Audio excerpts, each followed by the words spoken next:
Humanity is on thin ice, and that ice is melting fast. Humans are responsible for virtually all global heating over the last 200 years.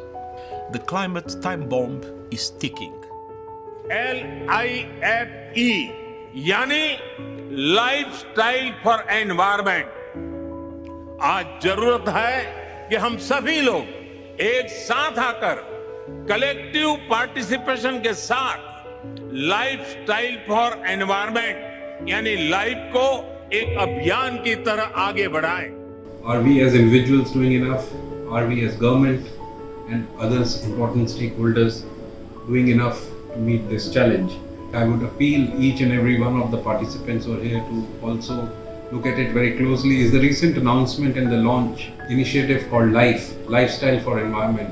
And this basically nudges individual behavior towards sustainability. I again thank Cause and Ranjan for inviting us for this event. Starting from the United Nations to the smaller organizations, to the corporations, to the school, to individuals, to social entrepreneurs, sit together, have coffee, have conversations. And we'll want this community to grow. I'm not really an activist. I'm just a conscious person, and I think we obviously need to change things around here. But at the same time, there's a middle ground which we have to find, where life continues and the world evolves in a way that we aren't destroying the earth every second. The idea of sustainable development and the idea of sustainability was first introduced to me in its rawest form, by my dad when he used to say switch off the lights. That time I used to think that, it's just a dad thing that all Indian dads say. We all know about the problem enough. So I think this is where we really have to start a conversation on proper solutions to this problem, and that was one of the very, very big motivation behind opening our climate justice library. A thrift store is not only about practicing mindful and conscious consumption, it's also about poverty alleviation, and that's where practicing mindful and conscious consumption comes into place. It's about being conscious about all your actions and having the correlation between your actions and the impact that it has on the planet. Until and unless you don't start talking about such issues, you can't really do anything about it. For example, ecological literacy cannot be developed unless you actually engage in a conversation, and that is exactly what we're doing here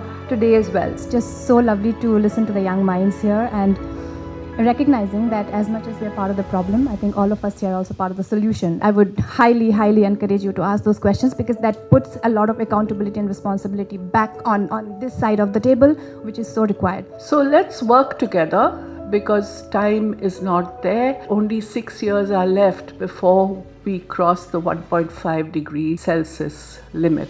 The issue here is that as consumers, human race is approaching it rather than being a part of the larger ecosystem. So I don't call it a kind of a lifestyle which is driven by mind, it is by heart. So it is the heart that is going to in fact ensure how we are going to sustain our planet and how livable we are going to make it in the near future. Sometimes we can feel like we're all alone in the effort we're making. So I think even the students who are present here today, I would request you all to go home and reflect on how much do you individually value the amount of influence you can have in bringing a change on your own individual level. This is all about giving the right kind of information to very young minds and molding them in the right way. Sustainability is important in every walk of life. People need to be sensitized. People need to take action, and the students have to play a very, very important role. Sustainability starts from each and every one. We need to ensure that whatever we do, ensure that it is in a sustainable manner. So I think, small little things, everyday practice at home, we can practice and live sustainability, and it's just not preaching but really practicing.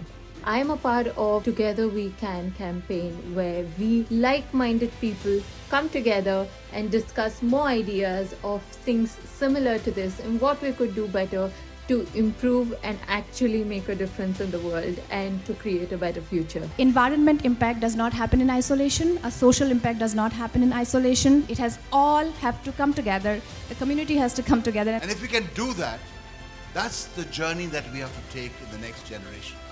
All of us have a major role to play, and together we can make a difference, I believe. We don't need solutions, we are the solutions. So that's what we need to realize. There are so many R's in this world, like reuse, recycle, refuse, reduce. So there is one important R which is rethink. It's about having a rightful relationship with each and everything in the world. थोड़ी सी ही मेहनत लगेगी, लेकिन बच्चों ने शुरू में कहा था, एक सेशन दिया था माइंडफुलनेस पे, It is not too late, it is never too late. Let us make a beginning by being mindful about every action that we take.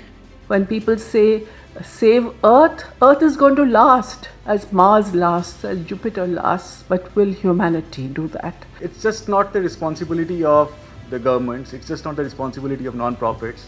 It's the community at which has to come together. Why is it even going there in the first place? Absolutely. It takes time. It's been 6 years.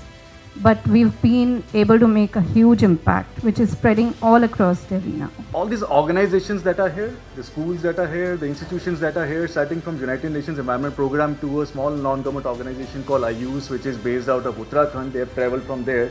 They're all working somehow in this environmental space, and they're doing their bit, and that's what we're calling Together We Can. We have to sit together, have conversations, and we want this community to grow.